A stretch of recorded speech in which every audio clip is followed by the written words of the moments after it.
Okay, तो every residential person is liable to pay tax on its taxable income in a year. अब इस पूरे chapter में हम लोगों ने तीन चीज़ें यहाँ पे डिस्कस करनी थी। एक हमने डिस्कस करना था कि रेजिडेंशियल स्टेटस क्या है, फिर हम डिस्कस करना था कि पर्सन क्या है, और फिर हमने डिस्कस करना था टैक्सेर क्या है। बाकी टैक्सेबल इनकम क्या होती है ये हम लोगों ने पूरे टैक्स के अंदर इसको पढ़ना है। तो सबसे पहले हम लोग बात कर रहे थे ना टैक्स ईयर, एक नॉर्मल ईयर और दूसरे टैक्स ईयर में क्या फर्क है। तो हमने कहा था कि टैक्स ईयर तीन तरह के होते हैं, normal tax year, special tax year, transitional tax year. Normal tax year 12 महीने वाला साल होता है जो कि कब खत्म होता है, 30 जून, ठीक है। और स्पेशल टैक्स ईयर कौन सा होता है, जो कि 12 महीनों वाला ही साल होता है लेकिन ये अदर देन 30 जून एंड होता है, ठीक है। और ट्रांजिशनल टैक्स ईयर कौन सा था कि जब आपने स्पेशल से नॉर्मल या नॉर्मल से स्पेशल में जब जाना होता है तो पुराने टैक्स, जब आपने टैक्स अपना टैक्स चेंज करवाना होता है तो पुराने टैक्स ईयर के आखिरी दिन से लेकर नए टैक्स ईयर के पहले दिन तक जो भी डिफरेंस होता है वो आपके पास ट्रांजिशनल टैक्स ईयर होता है, जिसको आप ये कह सकते हैं कि 12 महीनों से कम का टाइम होता है, ठीक है। और ये किसी भी डेट पे एंड हो सकता है।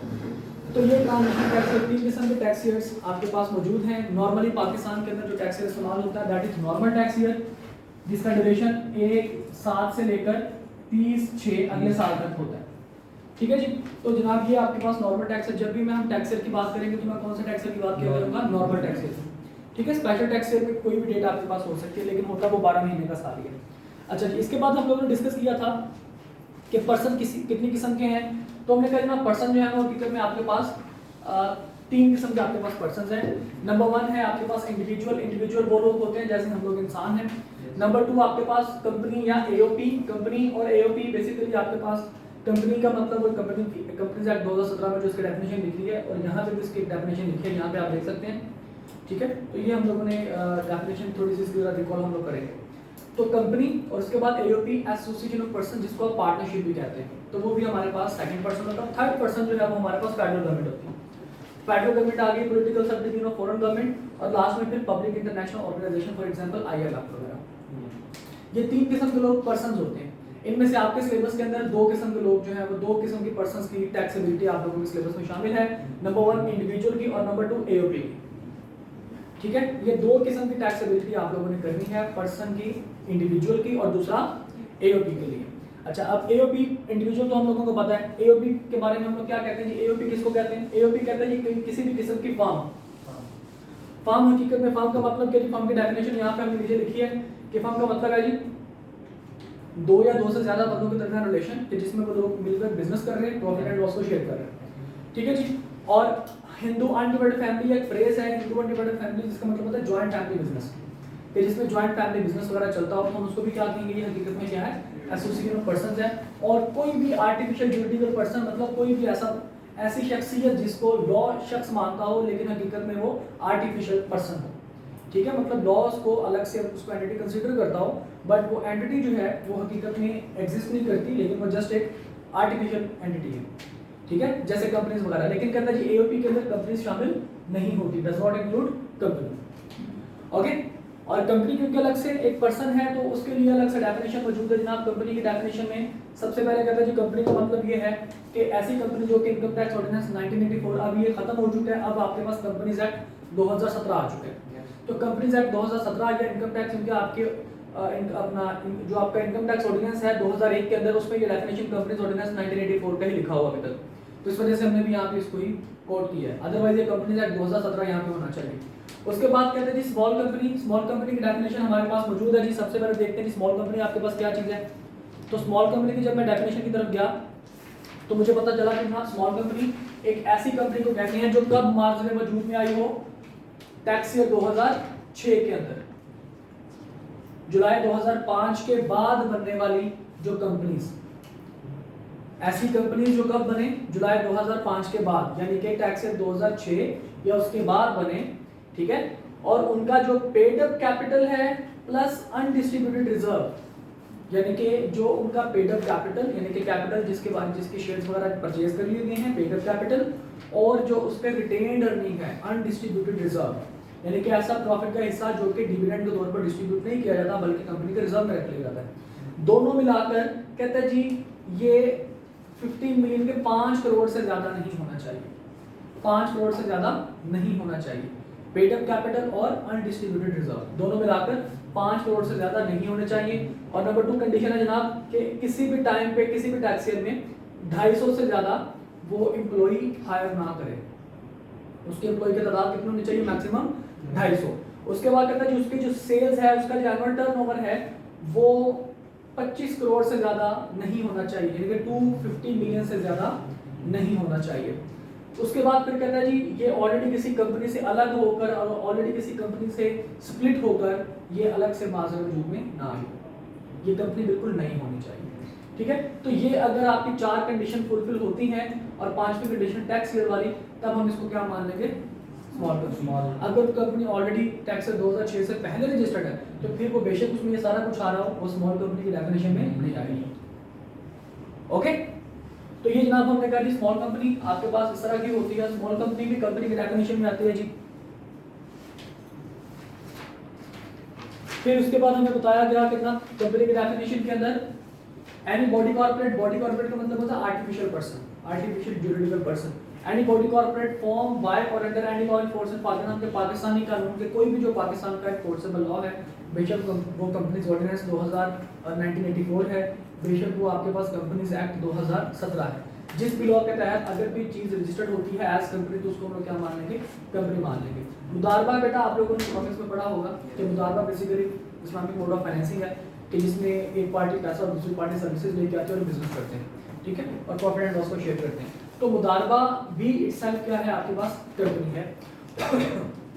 उसके बाद कहता है जी अगर कोई ऐसी बॉडी कॉर्पोरेट जो कि पाकिस्तान से बाहर इनकॉर्पोरेट हुई है, फॉर एग्जांपल यूके में, यूएस में, अगर वहां के लॉ के हिसाब से, वहां के कौन से लॉ के हिसाब से जो कंपनीज को इनकॉर्पोरेट करते हैं, जो कंपनीज को रजिस्टर्ड करते हैं, अगर उनके लॉ के हिसाब से अगर किसी किस्म का कुछ रजिस्ट्रेशन हुई है तो उसको भी हम लोग क्या मान लेंगे? कंपनी मान लेंगे। फिर उसके बाद कहता है जी कोई भी फॉरेन एसोसिएशन, बेशक वो पार्टनरशिप है, बेशक वो कंपनी है, बेशक वो रजिस्टर्ड है, बेशक वो रजिस्टर्ड नहीं है, अगर एफबीआर ने इसको कह दिया कि ये कंपनी है तो फिर वो क्या बन जाएगी? कंपनी बन जाएगी। ठीक है, किसी भी किस्म की provincial government, local government, cooperative society, housing society, finance society या किसी भी किस्म के तो सोसाइटीज सारी की सारी कंपनीज के डेफिनेशन में आते हैं। Non profit organisation, non profit organisation के बारे में हम लोगों ने डिस्कस किया था, जो कि रजिस्टर्ड होनी चाहिए रेलेवेंट लॉ के अंदर और कमिश्नर इसको अप्रूव करे, जिसका मकसद क्या होना चाहिए? किसी भी चैरिटेबल वर्क को, वेलफेयर को, स्पोर्ट्स को, ठीक है, एजुकेशन को, कल्चर को, रिलीजियस को प्रमोट करना हो। ठीक है, और इसका कोई भी जो बेनिफिट है वो पर्सनली किसी को हम बेनिफिट ना पहुंचाएं इसके पैसों से, ये तमाम के तमाम पब्लिक के लिए ये बेनिफिशियल होना चाहिए। तो जनाब ये नॉन प्रॉफिट ऑर्गेनाइजेशन की डेफिनेशन, नॉन प्रॉफिट ऑर्गेनाइजेशन जो कि अप्रूव्ड बाय कमिश्नर होती हैं वो भी हमारे लिए क्या होती हैं? कंपनी की डेफिनेशन में आती हैं। और उसके बाद हमने पढ़ा था जनाब किसी भी किस्म का कोई भी जो ट्रस्ट है, ट्रस्ट बेसिकली एक आपके पास एक जिम्मेदारी है जो कि प्रॉपर्टी के साथ अटैच होती है कि एक बंदा दूसरे बंदे के ऊपर ट्रस्ट करके अपनी प्रॉपर्टी दूसरे बंदे के हवाले कर देता है कि वो बंदा अपने फायदे के लिए, जिसने प्रॉपर्टी ट्रांसफर किया उसके फायदे के लिए और बाकी तमाम आवाम के फायदे के लिए उसको यूज करेगा। ठीक है, और यूनिट ट्रस्ट का मतलब होता है कि जनाब आपके पास अगर एक ट्रस्ट के, एक ऑर्गेनाइजेशन के डिफरेंट यूनिट्स हैं, फॉर एग्जांपल ईदी है, तो ईदी के लिए आपके पास देख लीजिए ईदी की एम्बुलेंसेज भी हैं, ईदी के ओल्ड एज होम भी हैं, ईदी के ऑर्फनेज होम भी हैं। ठीक है, ये सारा कुछ ये उसके यूनिट ट्रस्ट में कंसीडर किए जाते हैं। ओके, तो कंपनी की डेफिनेशन और छोटी मोटी डेफिनेशन जनाब नीचे आपके पास मौजूद है।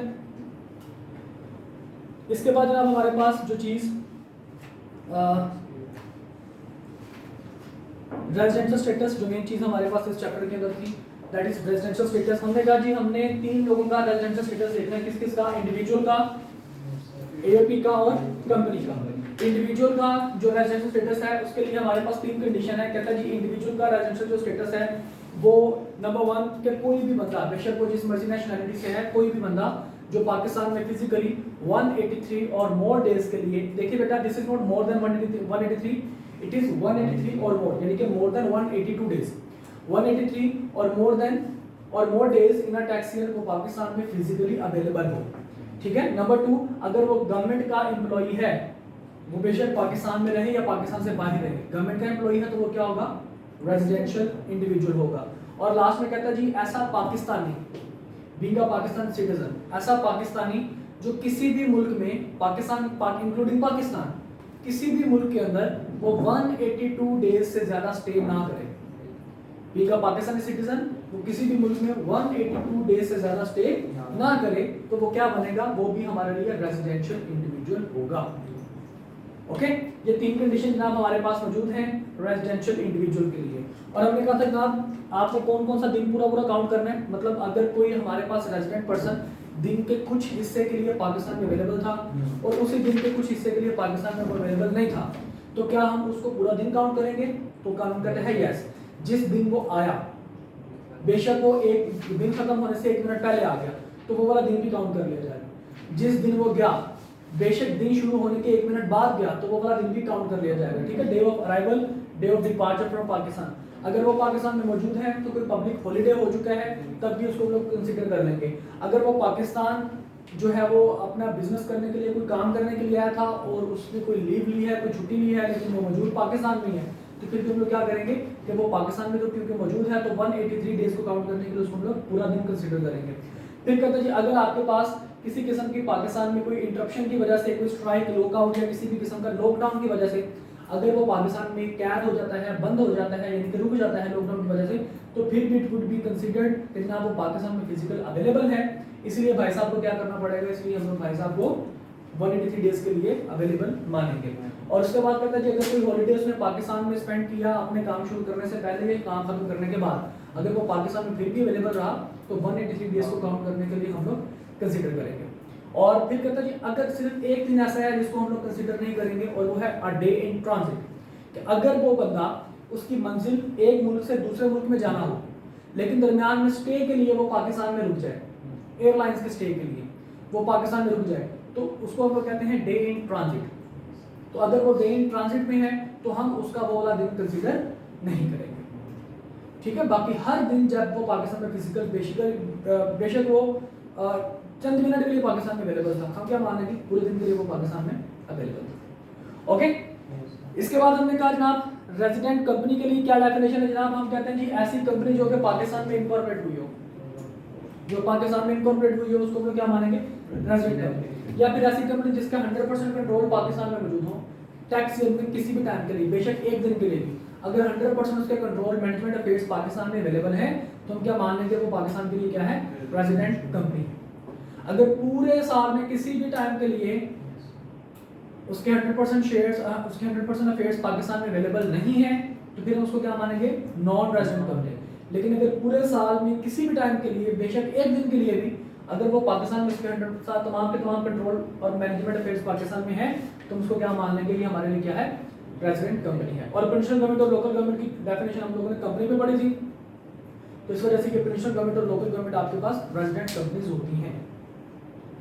ओके, और लास्ट में कहता है जी रेजिडेंट एओपी एस्टिमेटेड पर्सन, कहता है जी एओपी अगर आपके पास पूरे टैक्स ईयर में किसी भी टाइम के लिए, बेशक एक दिन के लिए भी, अगर पार्शियली और होली यानी कि 100% या लेसर देन 100% जरा से भी अगर अफेयर्स या मैनेजमेंट के कंट्रोल्स पाकिस्तान में अवेलेबल हैं पूरे टैक्स ईयर के अंदर, किसी भी टाइम के लिए, बेशक एक दिन के लिए भी, ठीक है, सारे के सारे नहीं, 100% नहीं, मतलब थोड़े से भी अगर आपके पास अफेयर्स पाकिस्तान में अवेलेबल है तो एओपी हमारे लिए क्या कंसीडर की जाएगी, रेजिडेंट कंसीडर की जाएगी। ठीक है, और उसके बाद फिर हम कहते हैं जनाब ये हमारे पास 3 किस्म के रेजिडेंट स्टेटस हमारे पास आ गए। और फिर हम लोगों ने डिस्कस किया था कि जी आपके पास टैक्स रिजीम्स के बारे में, कि 3 किस्म की टैक्स रिजीम्स होती हैं। एक आपके पास है एनटीआर, नॉर्मल टैक्स रिजीम, एक आपके पास एफटीआर, उसको हम लोगों ने एसटीआर भी कहा हुआ था, और एक आपके पास एमटीआर, मिनिमम टैक्स रिजीम। देखिए बेटा, नॉर्मल टैक्स रिजीम ये कहते हैं कि जनाब आपके पास नॉर्मल रूटीन में ऐसी इनकम जिसके ऊपर नॉर्मल रूटीन में टैक्स अप्लाई होता है। अब वो नॉर्मल रूटीन वाले टैक्स आपको आई कैप ने, आपके टैक्स अथॉरिटीज ने बताए हुए हैं, यानी कि ऐसी इनकम जिसके एक्सपेंसेस माइनस करने के बाद, ऐसी इनकम जिसमें से एक्सपेंसेस माइनस करने के बाद उसके ऊपर गिवन टैक्स स्लैब्स अप्लाई करके टैक्स निकाला जाए। अब ये गिवन टैक्स स्लैब्स आपके पास क्या हैं, ये हमारे पास अगले चैप्टर, हमारी बुक के अगले चैप्टर के अंदर जनाब ये स्लैब्स मौजूद हैं। देखिए जनाब कि आपके पास ये है जी स्लैब्स, जहां पे अगर आपको बंदा सैलरी इनकम जनरेट कर रहा है और उसकी सैलरी 6 लाख रुपए से ज्यादा नहीं है तो उसके ऊपर 0%, अगर उसकी इनकम 6 लाख रुपए से लेकर 12 लाख के दरमियान है पूरे साल की इनकम, तो 2.5% किसका, जितनी अमाउंट उसकी 6 लाख रुपए से ज्यादा होगी। और अगर उसकी इनकम 12 लाख से लेकर 24 लाख के दरमियान है तो 15,000 प्लस 12.5% उस अमाउंट का जो कि 12 लाख रुपए से जितनी अमाउंट ज्यादा होगी। ठीक है, तो इसको हम लोगों ने डिस्कस डिटेल में कर लिया हुआ था, ये हम जस्ट एक वर्ड व्यू ले रहे हैं तो इस वजह से हम इसको फटाफट इसको कंबाइन कर रहे हैं, कंप्लीट कर रहे हैं। जैसे मैंने आपको बताया कि जो बच्चे नए आए हैं आज उनके अलग से हम लोग इंशाल्लाह मेकअप क्लास रखेंगे तो उसमें इन तमाम चीज़ों का मैं डिटेल में बताऊंगा। अच्छा जी, तो जनाब यहाँ पे हम कहते हैं जी एनटीआर में से क्या माइनस होता है जी, इसमें से हम लोग लेस करवा देते हैं हमारे एक्सपेंसेस भी। ठीक है, और इसकी जो लायबिलिटी आती है टैक्स लायबिलिटी वो हम लोग कैसे कैलकुलेट करते हैं, हमारे स्लैब्स लगा के। ठीक है, और एसटीआर या एफटीआर में क्या होता है जी, एसटीआर और एफटीआर में छोटा सा फर्क है। एसटीआर सेपरेट टैक्स रिजीम जिसको हम लोग कहते हैं या सेपरेट ब्लॉक ऑफ इनकम जिसको हम लोग कहते हैं, इसके ऊपर स्लैब अप्लाई नहीं होते, इसका अलग से लॉज है, इसके अलग से गिवन रेट्स हैं, लॉज और गिवन रेट्स अलग से इसके मौजूद होते हैं। उन लॉज और उन रेट्स के हिसाब से हम लोगों ने क्या करना होता है, इस इनकम के ऊपर हमने टैक्स लगाना होता है। ठीक है, और इसमें से इस इनकम को कैलकुलेट करने के लिए इसमें से हम लोग लेस करवा सकते हैं हमारे एक्सपेंसेस लेस करवा सकते हैं। जो अमाउंट आएगी उसके ऊपर फिर हम लोग गिवन रेट्स जो भी आपके स्लैब वाले नहीं अलग से इसके रेट गिवन होंगे वो हम इसके ऊपर अप्लाई करेंगे। और एफटीआर के लिए क्या था जनाब रूल, एफटीआर के लिए हमने रूल पढ़ा था कि ये भी एसटीआर जैसे ही है, इसके भी गिवन रेट्स वगैरह होते हैं 15%, 18%, 10%। ठीक है, और इसके भी जनाब आपके पास ये स्लैब्स इसके ऊपर एप्लीकेबल नहीं होते, लेकिन इसमें छोटा सा फर्क ये होता है कि इसमें से एक्सपेंस माइनस नहीं कर सकते, इसमें से किसी किस्म का आप लोग एक्सपेंस माइनस नहीं कर सकते। एनटीआर और एसटीआर दोनों में से इनकम के एक्सपेंसेस को माइनस करवा सकते हैं, लेकिन एफटीआर में से किसी किस्म का आप एक्सपेंस माइनस नहीं कर सकते, वो आपकी अमाउंट एज इट इज रहेगी, उसके ऊपर रेट्स एज इट इज लगेंगे। और एमटीआर मिनिमम टैक्स रिजीम हम लोगों ने इसके बारे में डिस्कस किया था कि सेक्शन 113 इसके साथ डील करता है और ये बताता है कि जनाब आपके पास सेक्शन 113 के हिसाब से मिनिमम टैक्स रिजीम ये सिर्फ और सिर्फ एप्लीकेबल है कंपनीज के ऊपर या फिर ऐसे एओपी और इंडिविजुअल के ऊपर जो इनकम फ्रॉम बिजनेस जनरेट करते हैं, यानी कि जिनका बिजनेस हो, सैलरीड पर्सन ना हो, प्रॉपर्टी ना हो, उनका क्या हो, उनका बिजनेस हो, और उनका बिजनेस का जो रेवेन्यू है वो भी कितना होना चाहिए, उनके बिजनेस का रेवेन्यू भी 100 मिलियन से ज्यादा होना चाहिए। ठीक है, ऐसे इंडिविजुअल और एओपी जिनका बिजनेस का रेवेन्यू 100 मिलियन से ज्यादा हो और कंपनीज उनके लिए जनाब ये एमटीआर मिनिमम टैक्स रिजीम उसके लिए एप्लीकेबल होता है। ठीक है, और इसके लिए हम लोगों ने डिस्कस किया था जनाब आपके पास मिनिमम टैक्स रिजीम देख लीजिए, यहाँ पे जनाब आपके पास गिवन है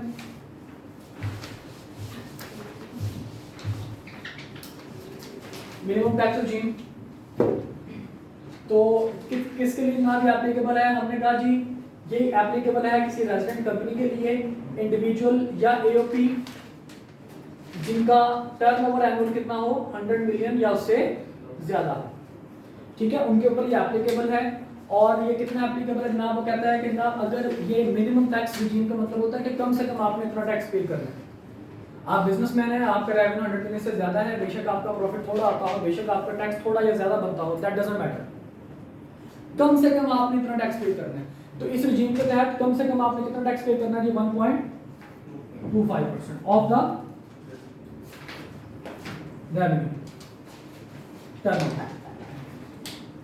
तो 1.25% द टर्नओवर का मतलब यह है कि अगर आपकी टैक्स लायबिलिटी बनती है 1 लाख रुपए और 1.25% आपके टर्नओवर का लेट सपोज वो बनता है तकरीबन कोई 12,50,000 रुपए, ये इसको 10 लाख कर देते हैं, 10 लाख आपका टैक्स बनता है एक्चुअल, और आपका जो मिनिमम टैक्स जो आपके पास आ रहा है वो कितना आ रहा है जी 12,50,000 रुपए। तो आपको 2,50,000 रुपए ये एक्स्ट्रा पे करने पड़ेंगे, यानी कि 12,50,000 आपको पे करना है। मतलब आप आम भाषा में ये समझ लीजिए कि एक्चुअल टैक्स और minimum tax whichever is higher आपको पे करना है। ठीक है, अगर आपके पास एक्चुअल टैक्स आपका बनता है 10 लाख रुपए, लेकिन आपका 1.25% ऑफ रेवेन्यू बनता है 12,50,000 रुपए, तो आपको 12,50,000 रुपए पे करने पड़ेंगे। ठीक है, अगर आपका एक्चुअल टैक्स बनता है 13 लाख रुपए और आपका जो मिनिमम जो आपके पास टैक्स आता है वो आपके पास आता है 12,50,000, एक्चुअल टैक्स है 13 लाख और मिनिमम टैक्स कितना जी 12,50,000, तो फिर आप एक्चुअल टैक्स पे करेंगे। Okay, minimum tax 1.25% of total revenue. ठीक है। अगर रेवेन्यू आपका 100 मिलियन से ज़्यादा है तो उसके टोटल रेवेन्यू का 1.25%। हमारा एक्चुअल टैक्स होता है ये मिनिमम टैक्स से कैसे ज़्यादा हो सकता है? मतलब मिनिमम टैक्स तो हम जो है रेवेन्यू पे निकालते हैं, एक्चुअल टैक्स उसमें एक्सपेंसेस निकल जाते हैं, वो तो हमेशा कम ही आएगा। नहीं, हमेशा कम नहीं आएगा बेटा। हो सकता है कि आपका रेवेन्यू जो है वो ज़्यादा, लेट्स सपोज आपका रेवेन्यू है, लेट्स सपोज हम कहते हैं जी 200 मिलियन, ठीक है, 200 मिलियन, इसका ज़रा 1.25, इसका 1.25% है, 0.0125,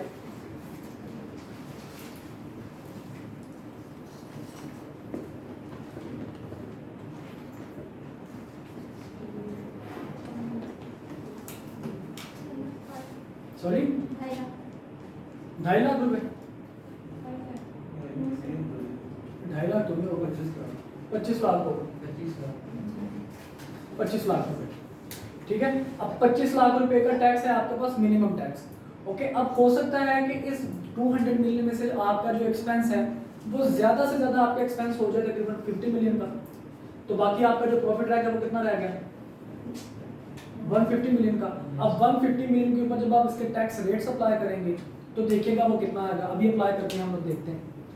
जैसे हम लोग इसके स्लैब्स निकालते हैं, ये बिजनेस के लिए, तो बिजनेस के लिए आपके पास नीचे नॉन सैलरीबल आपके पास स्लैब्स आएंगे। कहते हैं जी अगर आपकी अमाउंट 40 लाख रुपए से ज़्यादा है, 40 लाख का मतलब क्या, 4 मिलियन से ज़्यादा है, तो 7,65,000 plus 35% of the amount exceeding 4 million. ये आपके स्लैब्स रिसेंटली चेंज हुए हैं, आपके इस अटेम्प्ट के लिए ये आपके स्लैब्स चेंज हुए, ठीक है। पुराने जो स्लैब्स हैं आपके मतलब खत्म हो चुके हैं। अच्छा जी, अब जनाब आपके पास देखिए जरा कि इतना टैक्स तो पक्का आपने देना ही देना है। फिर जितनी अमाउंट 4 मिलियन जितनी, यानी कि 4 मिलियन से जितनी अमाउंट ज़्यादा है, अब 4 मिलियन से अमाउंट कितनी ज़्यादा है, 146 मिलियन ज़्यादा है ना, इसका 35% ले सर।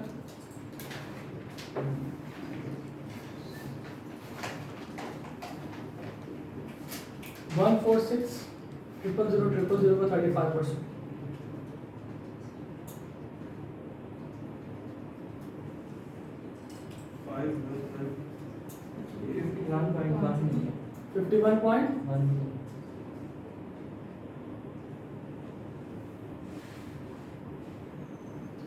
यही है जी। इसमें अगर हम लोग ऐड कर देते हैं जो फिक्स टैक्स हमारा 7,65,000 जी, तो जरा बताइए 51865 टेट्रा 0 ले जी। हाँ जी पुत्र, और दसो आगे ना एक्चुअल ज्यादा, ठीक है। तो दैट डजंट मैटर। वो कहता है जी मिनिमम टैक्स जो आपने पे करना that is 1.25% of your revenue, ठीक है। अगर इससे कम आपका टैक्स बनता है ना तो फिर आपने वो 1.25% ऑफ रेवेन्यू देना है, और अगर आपका टैक्स एक्चुअल ज्यादा बनता है तो फिर आपने ज्यादा टैक्स पे करना है, ठीक है। एंड दिस इज योर, समझ लीजिए कि नाम हम लोग कह सकते हैं कि ये आपके पास ये रेजीम्स है। अच्छा जी, ओहो डाउन किया जा रहा है, मैं पूरा से कर रहा हूं। तो जनाब मिनिमम टैक्स रेजीम के बाद हम लोगों ने जो डिस्कस किया विमेन एंटरप्राइज के बारे में। हमने कहा जनाब विमेन एंटरप्राइज जो है इसके लिए पाकिस्तान अथॉरिटीज ने काफ़ी ज़्यादा इसके लिए काम किया है। विमेन एंटरप्राइज को सबसे पहले हम देखते हैं what do you mean by women enterprise. हमने कहा जनाब अगर कोई फीमेल कोई काम कर रही है कब से, टैक्स ईयर 2022 और उसके बाद, टैक्स ईयर 2022 और लेटर उसने अपना काम शुरू किया है एज सोल प्रोप्राइटर, मतलब अकेली काम कर रही है, बिजनेस कर रही है, या फिर अगर वो किसी के साथ पार्टनरशिप में है तो तमाम की तमाम पार्टनर शुड बी फीमेल। और अगर वो किसी कंपनी, उसने अपनी कंपनी बनाई है तो 100% शेयर होल्डिंग किसके पास होनी चाहिए, वीमेन के पास होनी चाहिए। वुमेन्स नहीं होता भाई, वीमेन होता है, तो वीमेन के पास होनी चाहिए, वीमेन्स, ठीक है जी। तो 100% शेयर होल्डिंग किसके पास होनी चाहिए, वीमेन के पास होनी चाहिए, ओके। तो जनाब हम तब इस तरह के बिजनेसेस को काम को हम लोग क्या मान लेंगे, ये आपके पास क्या होगा जी, this is your women enterprise. अब विमेन एंटरप्राइज के लिए टैक्स वाले ने क्या मतलब रखा हुआ है हमके लिए सरप्राइज, तो उन्होंने कहा जनाब ऐसी फीमेल जो बिजनेस कर रही होगी यानी कि विमेन एंटरप्राइज में होगी तो उसकी जो बिजनेस की लायबिलिटी है वो 25% रिड्यूस कर दी जाएगी। मतलब अगर उसका टैक्स बन रहा है ना 1 लाख रुपए, तो हम उससे कितना उसका टैक्स लेंगे बिजनेस के ऊपर, सिर्फ और सिर्फ 75,000 यानी कि 75,000 रुपए हम उससे टैक्स लेंगे, ओके। उसके बाद फिर कहते हैं जी आपके पास हमने कहा था कि every residential person is liable to pay tax on its taxable income, ठीक है। अब यहाँ पे हम कहते हैं कि अगर कोई बंदा रेजिडेंशियल नहीं है तो फिर वो क्या करेगा, तो हमने कहा जनाब आपके पास या तो कोई भी पर्सन रेजिडेंट होगा या फिर कोई भी पर्सन क्या होगा, नॉन रेजिडेंट होगा। यही दोनों सिचुएशन हो सकती है ना, या तो रेजिडेंट होगा या फिर वो नॉन रेजिडेंट होगा। हमने कहा जनाब या तो रेजिडेंट या फिर नॉन रेजिडेंट। अगर तो वो बंदा है रेजिडेंट तो वो टैक्स पे करेगा किसके ऊपर, अपने पाकिस्तान सोर्स के ऊपर, यानी कि जो उसने पैसे पाकिस्तान में कमाए उसके ऊपर, और फॉरेन सोर्स के ऊपर जो उसने पैसे बाहर के मुल्क में जाके कमाए, दोनों के ऊपर। पूरी दुनिया की जितनी भी उसकी इनकम है तमाम इनकम के ऊपर वो अपना टैक्स पे करेगा। लेकिन अगर वो नॉन रेजिडेंट पर्सन है तो वो सिर्फ और सिर्फ किसके ऊपर टैक्स पे करेगा, पाकिस्तान सोर्स के ऊपर। पूरी दुनिया में कितने पैसे कमा रहा है दैट डजंट मैटर, अगर उसने पैसा पाकिस्तान में कमाया तो सिर्फ और सिर्फ वो पाकिस्तान के ऊपर टैक्स पे करेगा, बाकी फॉरेन सोर्स के ऊपर वो टैक्स पे नहीं करेगा। ओके, ये किसके लिए रूल जनाब, रेजिडेंट के लिए। इसका मतलब ये हुआ कि हमारा झगड़ा किसके साथ है, रेजिडेंट और नॉन रेजिडेंट में झगड़ा किस चीज का है, पाकिस्तान तो दोनों ने पे करना ही पड़ता है। मसला है फॉरेन सोर्स के ऊपर कि रेजिडेंट फॉरेन सोर्स के ऊपर भी टैक्स पे करेगा, नॉन रेजिडेंट जो है वो फॉरेन सोर्स के ऊपर टैक्स पे नहीं करेगा। अब हम कहते हैं जी क्या हर रेजिडेंट फॉरेन सोर्स इनकम के ऊपर टैक्स पे करेगा, नॉन रेजिडेंट का तो हमें पता है कि कंफर्म है कि नहीं करेगा। रेजिडेंट हर फॉरेन इनकम के ऊपर टैक्स पे करेगा, तो हम कहते हैं जी हर रेजिडेंट तो नहीं, लेकिन कुछ ना कुछ हमें लॉ के अंदर कुछ ना कुछ माफी है कि जनाब कौन कौन से बंदे रेजिडेंट होने के बावजूद अपनी फॉरेन इनकम के ऊपर टैक्स पे नहीं करेंगे। उनके लिए हमने 3 सिचुएशंस पढ़ी। Situation number 1, foreign source income of a short term resident, हमने डिस्कस किया था। हमने कहा था जनाब ऐसा बंदा जो कि शॉर्ट टर्म रेजिडेंट हो, शॉर्ट टर्म रेजिडेंट हो, शॉर्ट टर्म रेजिडेंट का मतलब क्या जी, कि जो सिर्फ और सिर्फ पाकिस्तान में किसके लिए अवेलेबल है, जॉब पर्पस के लिए अवेलेबल है। जो पाकिस्तान में किसके लिए अवेलेबल है, जॉब पर्पस के लिए अवेलेबल है, और उसको पाकिस्तान में आए हुए 3 साल से ज्यादा अरसा ना हुआ हो, तो हम कहते हैं जी जो पैसे वो पाकिस्तान में नहीं लेके आएगा, जो पैसे वो पाकिस्तान में नहीं लेके आएगा, या जो पैसे उसको पाकिस्तान में नहीं मिलेंगे, यानी कि उसके पैसे जो बाहर पड़े वो बाहर ही रहेंगे, तो वो शॉर्ट टर्म रेजिडेंट, तो पैसे उसके काम में पड़े, पाकिस्तान से बाहर पड़े, पाकिस्तान में नहीं लेके आया, तो उसको अपनी फॉरेन इनकम के ऊपर टैक्स पे करने की जरूरत नहीं है, बेशक वो रेजिडेंट ही हो जाए। अगर लेके आए तो फिर टैक्स बाहर पे हो या उससे टैक्स पे भी फिर भी टैक्स उसको पे करना पड़ेगा। ओके, उसके बाद फिर कहते हैं जी दूसरा ऐसा बंदा जिसको हम लोगों ने कहा था रिटर्निंग एक्सपेट्रिएट, जो कि हमारी कल की क्लास थी। रिटर्निंग एक्सपेट्रिएट के बारे में हमने कहा था जनाब ऐसा बंदा जो कि सारा कुछ अपना बिजनेस, अपना काम शाम सारा कुछ छोड़ छाड़ के पाकिस्तान वापस आ जाए, ठीक है। और जैसे वो पाकिस्तान वापस आए और अपना बिजनेस सारा कुछ वहां पे छोड़ छाड़ के आ जाए, हमेशा हमेशा के लिए पाकिस्तान में रहने के लिए आ जाए, और पिछले 4 सालों में जिस साल वो रेजिडेंट हुआ उससे पिछले 4 सालों में वो रेजिडेंट नहीं था, मतलब आ सकता है पाकिस्तान लेकिन वो रेजिडेंट नहीं था। पिछले 4 सालों में वो रेजिडेंट नहीं था, लेकिन इस साल वो रेजिडेंट हो गया, तो कानून कहता है कि जी अगर उसको जिस साल वो रेजिडेंट हुआ उस साल और उससे अगला साल अगर उसको कोई फॉरेन सोर्स इनकम मिलती भी है तो उसके ऊपर उसको टैक्स पे करने की जरूरत नहीं है, ठीक है। जिस साल वो रेजिडेंट हुआ उस साल और उससे अगले साल अगर उसको किसी किस्म की इनकम मिलती भी है तो उसके लिए उसको टैक्स पे करने की जरूरत नहीं है। और लास्ट में हमने कहा था जनाब ऐसा बंदा जो कि फॉरेन सैलरी अर्न कर रहा है, फॉरेन सैलरी के लिए हमने डिफाइन ये की चीजें की थी कि फॉरेन सैलरी के लिए जरूरी क्या है जी, कि वो बंदा पाकिस्तान से बाहर जाकर कंपनी के लिए काम करे, ठीक है, या बाहर से कंपनी के बिहाफ पे वापस पाकिस्तान में आके काम करे। उसको हम लोग क्या कहेंगे, उसको सैलरी कहाँ से मिलती है, बाहर की कंपनी से, तो उसको हम लोग क्या मान लेंगे, फॉरेन सोर्स इनकम। लेकिन अगर वो पाकिस्तान में रहकर बाहर की कंपनी के लिए काम करता है, यानी कि पाकिस्तान नहीं जाता, पाकिस्तान कंपनी के बिहाफ पे पाकिस्तान में अवेलेबल नहीं है, पाकिस्तान में रह रहा है, वैसे कंपनी के लिए काम कर रहा है, इसको हम लोग फ्रीलांसिंग भी बोला करते हैं, तो वो पाकिस्तान सोर्स इनकम होगी, वो फॉरेन सोर्स इनकम नहीं होगी, ठीक है। तो कहते हैं जी ऐसा बंदा जो कि फॉरेन सोर्स सैलरी अर्न कर रहा हो तो उसकी सैलरी एग्जाम्प्ट हो जाएगी अगर वो अपने फॉरेन सोर्स सैलरी के ऊपर टैक्स पे करता है। सैलरी की मैं बात कर रहा हूँ, इनकम की मैं बात नहीं कर रहा, बिजनेस की मैं बात नहीं कर रहा, मैं किसकी बात कर रहा हूँ, सैलरी की बात कर रहा हूँ, कि अगर उसकी फॉरेन सोर्स सैलरी के ऊपर अगर उसने कोई टैक्स पे किया है और वो टैक्स अथॉरिटीज ने जनाब टैक्स उसका कलेक्ट करते हैं, तो उसकी पाकिस्तान के अंदर उसकी सैलरी के ऊपर जितना भी टैक्स होगा वो सारा का सारा क्या हो जाएगा, माफ हो जाएगा, ठीक है। और अगर वो सैलरी पाकिस्तान से बाहर जाके कमाता है, पाकिस्तान से बाहर जाकर उसने सैलरी अर्न करना शुरू कर दी, पाकिस्तान से एक दफा चला गया, पूरा साल पाकिस्तान से बाहर रहा और पाकिस्तान से बाहर जाकर उसने सैलरी अर्न की, तो कानून कहता है कि बेशक वो पाकिस्तान का रेजिडेंट बन चुका हो, और पाकिस्तान से एक दफ़ा चला गया और उसके बाद पूरा साल पाकिस्तान के बाहर रहा, तो फिर भी उसकी जो फॉरेन सोर्स सैलरी होगी वो क्या हो जाएगी, एग्जाम्प्ट होगी। Okay, foreign source salary exempt होगी। यहाँ पर बेटा किसी किस्म के मसले साहब, ये हम लोगों ने पूरे का पूरा चैप्टर हमने इसका ओवरव्यू लिया था। अब हम इसके जो क्वेश्चंस हैं उनकी तरफ हम लोग आते हैं। क्वेश्चन नंबर 1 हम लोगों ने कल कर लिया था।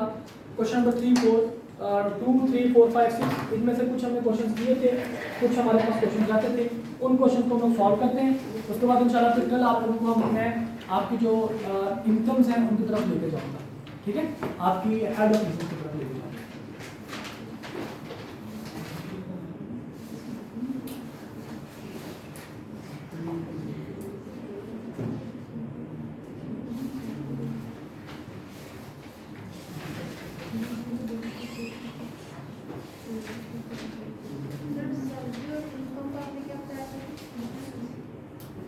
Salary is part of your income, वो भी आपको मैं बताता हूँ, अभी आपको मैं बताता हूँ। चलिए पहले जरा उसको देख लेते हैं, उसके बाद फिर क्वेश्चन की तरफ आते हैं। देखिए बेटा, हमने कहा था टैक्सेबल इनकम के ऊपर हर बंदे को टैक्स पे करना है, याद है? अभी भी हमने डिस्कस किया था, उस दिन भी हमने डिस्कस किया था। तो हमने कहा था ना हर बंदा अपने टैक्सेबल इनकम के ऊपर क्या करेगा, टैक्स पे करेगा। अच्छा, इसको नहीं पढ़ना है, ये भी हमने कुछ नहीं लिखा हुआ, मैं वैसे आपको बता रहा हूँ कि आपके पास जो हेड्स ऑफ इनकम है वो हकीकत में कितने हैं जी।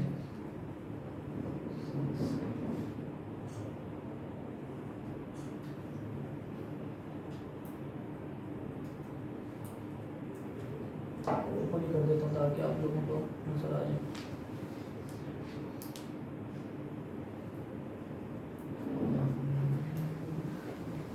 टैक्स वाले कहते हैं जी, हमने कहा था कि जी हर बंदा अपनी टैक्सेबल इनकम के ऊपर टैक्स पे करेगा।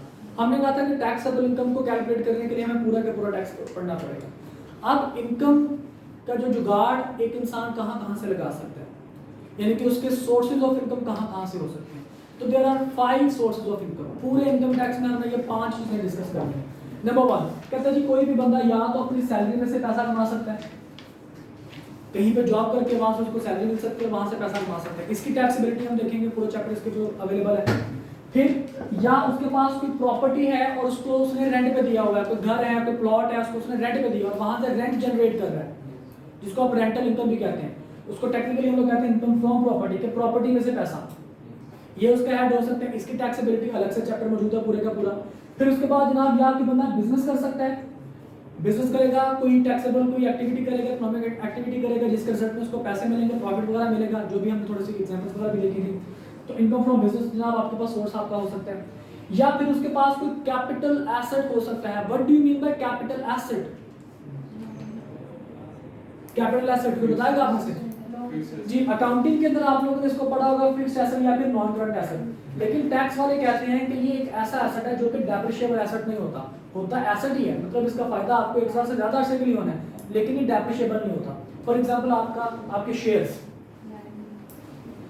आपकी लैंड, ठीक है, आपकी jewellery, sculptures, membership rights, portfolio, first cover of book, coins, ये वो तमाम चीजें हैं जो कि आप डेप्रिशिएट नहीं करते लेकिन होते हैं आपके एसेट्स, ठीक है। तो अब उन एसेट्स, इस तरह के एसेट्स को हम लोग कहते हैं कैपिटल एसेट्स।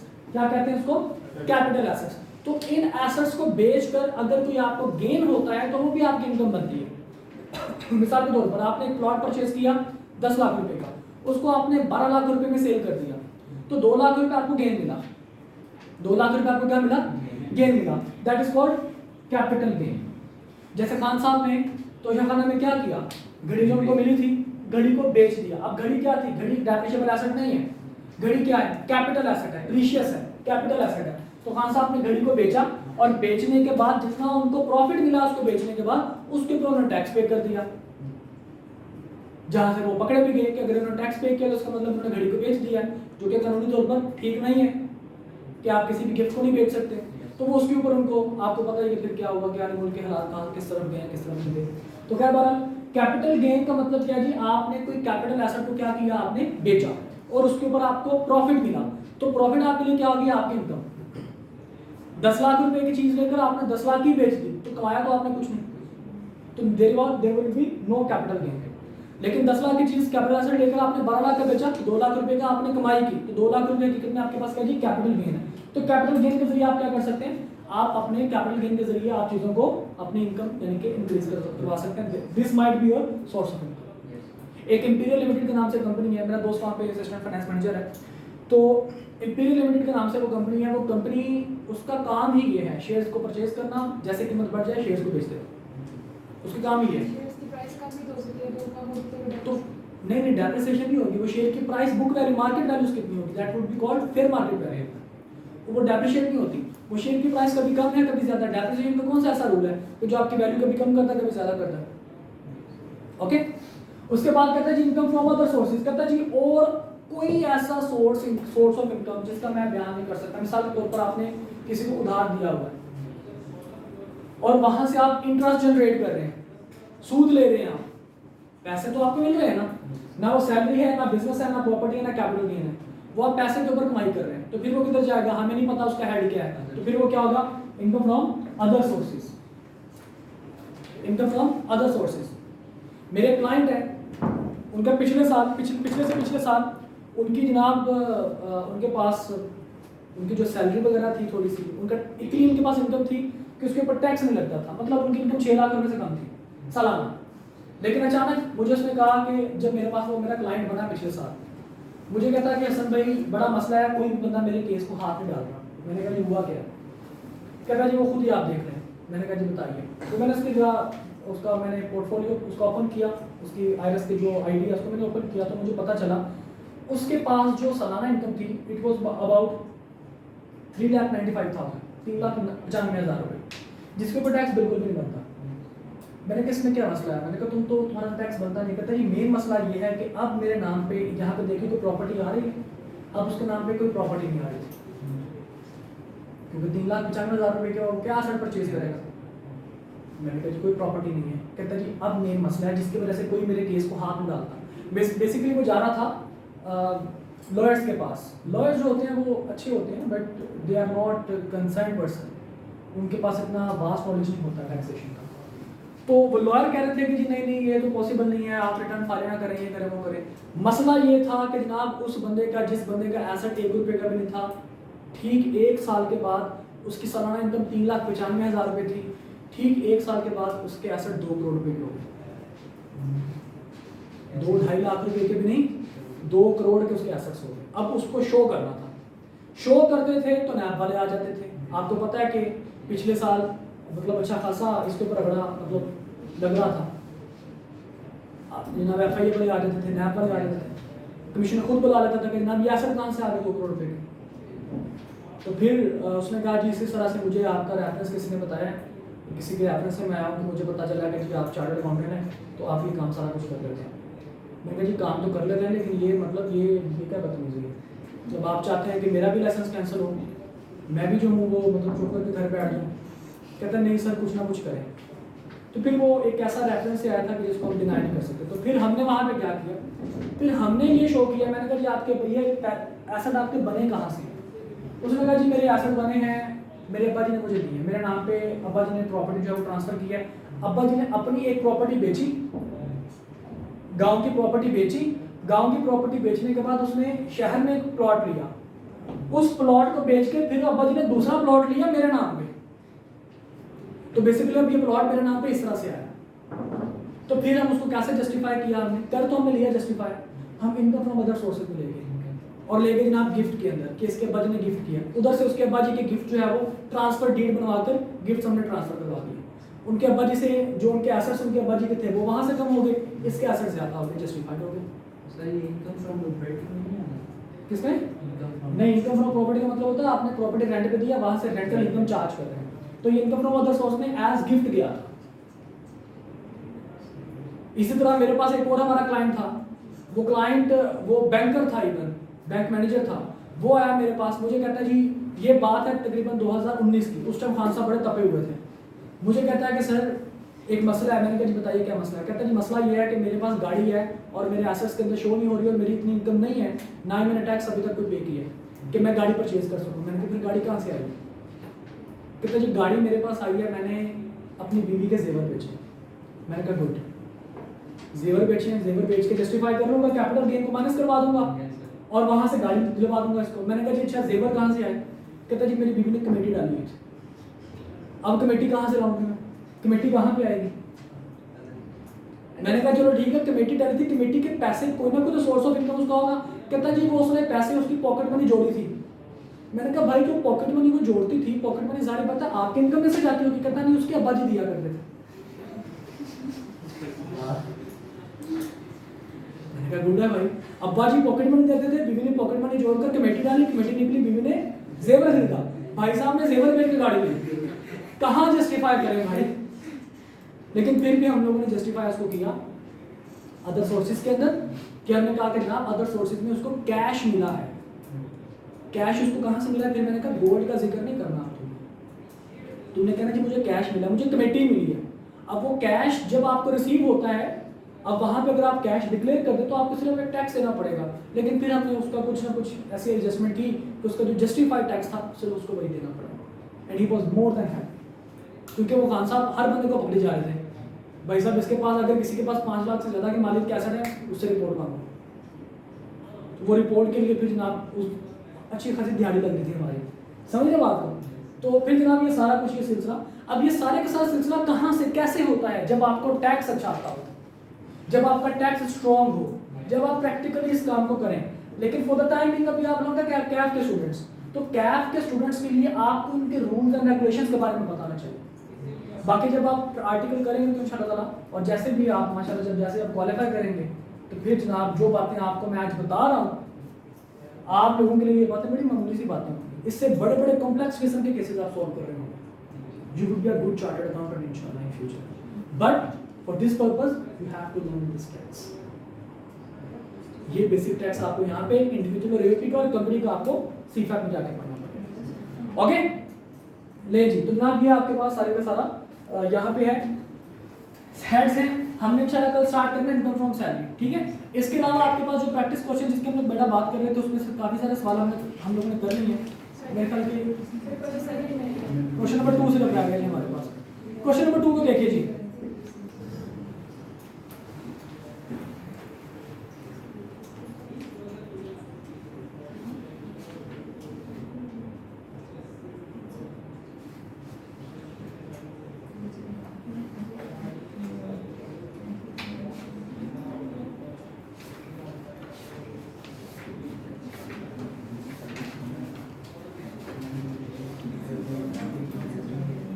देखिए बेटा question number 2, mister B Pakistani national was working as a clearing agent in Taiwan for the past 6 years। कितने सालों से जी? पिछले 6 सालों से भाई साहब ताइवान में थे और वहाँ पे एज वर्किंग ए क्लियरिंग एजेंट काम कर रहे थे। He came back to Pakistan in July 2016 and joined a clearing house of his brother Ikram। Pakistan आ गए, अपनी एजेंसी छोड़कर पाकिस्तान में आ गए और यहाँ पे आके अपने भाई को ज्वाइन कर लिया। In March 2018, he received ₹1 million as commission from the discontinued business in Taiwan।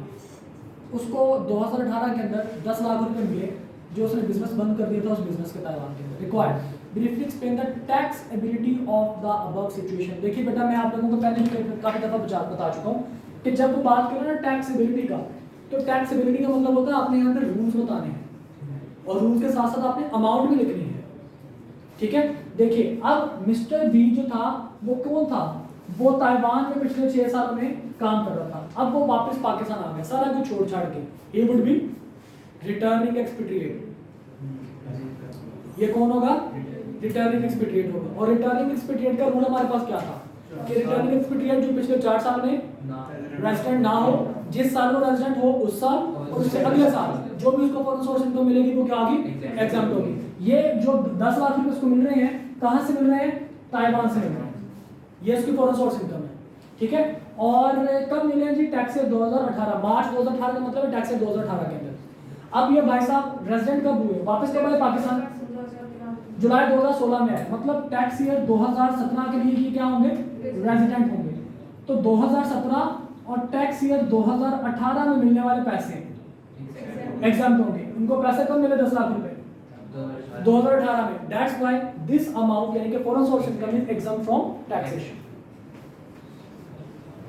ये भी सी फैक्ट का क्वेश्चन है बेटा। टैक्सेबिलिटी के लिए टैक्सेबिलिटी के लिए हमने अमाउंट बताना, मतलब रूल हमने बताना बेसिकली कि रूल आपको क्या कहते हैं और फिर इस केस में रूल कैसे एप्लीकेबल है।